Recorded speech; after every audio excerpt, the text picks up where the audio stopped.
Pinocchio, Chapter 28. During that wild chase, Pinocchio lived through a terrible moment when he almost gave himself up as lost. This was when Alidoro, that was the master's name, in a frenzy of running, came so near that he was on the very point of reaching him. The marionette heard, close behind him, the laboured breath of the beast who was fast on his trail, and now and again even felt his hot breath blow over him. Luckily, by this time he was very near the shore, and the sea was in sight, in fact, only a few short steps away. As soon as he set foot on the beach, Pinocchio gave a leap and fell into the water. Alidoro tried to stop, but as he was running very fast, he couldn't, and he too landed far out in the sea. Strange though it may seem, the dog could not swim. He beat the water with his paws to hold himself up. But the harder he tried, the deeper he sank. As he stuck his head out once more, the poor fellow's eyes were bulging, and he barked out wildly, "I drown! I drown!" "Drown?" answered Pinocchio from afar, happy at his escape. "Help, Pinocchio! Dear little Pinocchio! Save me from death!" At those cries of suffering, the marionette, who, after all, had a very kind heart, was moved to compassion. He turned toward the poor animal and said to him, "But if I help you, will you promise not to bother me again by running after me?" I promise. Only hurry, for if you wait another second, I'll be dead and gone." Pinocchio hesitated still another minute. Then, remembering how his father had often told him that a kind deed is never lost, he swam to Alidoro and, catching hold of his tail, dragged him to the shore. The poor dog was so weak that he could not stand. He had swallowed so much salt water that he was swollen like a balloon. However, Pinocchio, not wishing to trust him too much, threw himself once again into the sea. As he swam away, he called out, "Goodbye, Alidoro! Good luck! And remember me to the family." "Goodbye, little Pinocchio!" answered the dog. "Having saved me from death, you did me a good turn. And in this world, what is given is always returned. If the chance comes, I shall be there." Pinocchio went on swimming close to the shore. At last he thought he had reached a safe place. Glancing up and down the beach, he saw the opening of a cave, out of which rose a spiral of smoke. "In that cave," he said to himself, "there must be a fire. So much the better. I'll dry my clothes and warm myself, and then, well."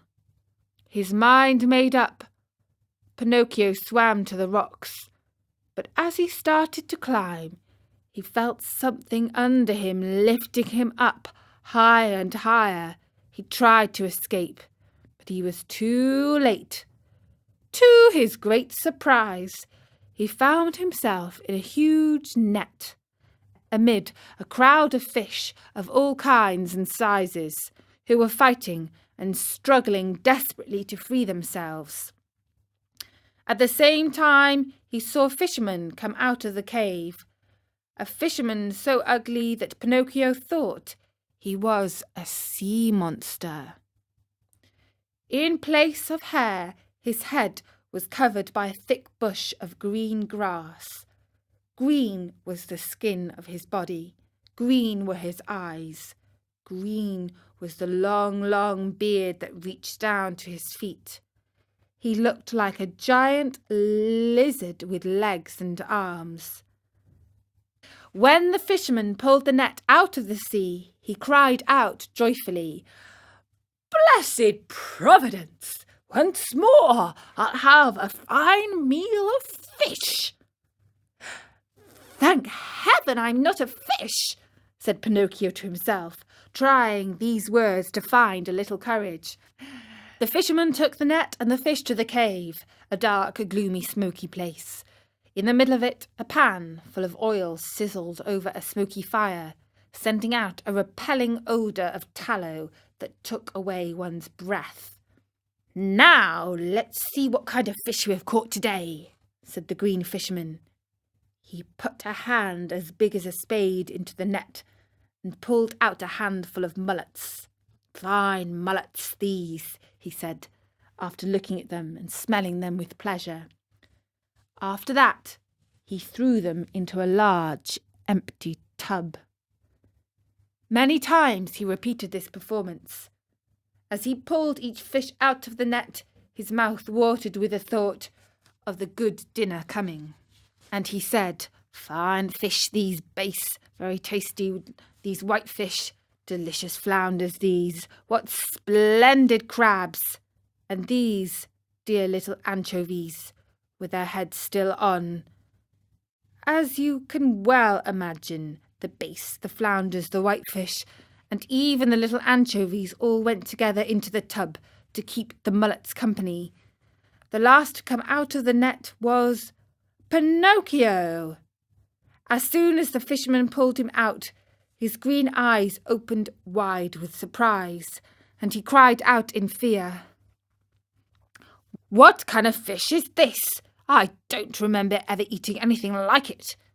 He looked at him closely, and after turning him over and over, he said at last, "I understand. He must be a crab." Pinocchio, mortified at being taken for a crab, said resentfully, "What nonsense! A crab indeed! I am no such thing. Beware how you deal with me. I am a marionette, and I want you to know." "A marionette?" asked the fisherman. "I must admit that a marionette fish is for me an entirely new kind of fish. So much the better. I'll eat you with greater relish." "Eat me? But can't you understand that I'm not a fish? Can't you hear that I speak and think as you do?" "It's true," answered the fisherman, "but since I see that you are a fish, well able to talk and think as I do, I'll treat you with all due respect." "And that is?" "That, as a sign of my particular esteem, I'll leave to you the choice of the manner in which you are to be cooked. Do you wish to be fried in a pan, or do you prefer to be cooked with tomato sauce?" "To tell you the truth," answered Pinocchio, "if I must choose, I should much rather go free so I may return home." "Are you fooling? Do you think that I want to lose the opportunity to taste a rare fish? A marionette fish does not come very often to these seas. Leave it to me. I'll fry you in the pan with the others. I know you'll like it.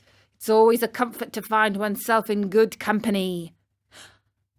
The unlucky marionette, hearing this, began to cry and wail and beg. With tears streaming down his cheeks, he said, "How much better it would have been for me to go to school. I did listen to my playmates, and now I'm paying for it. Oh!"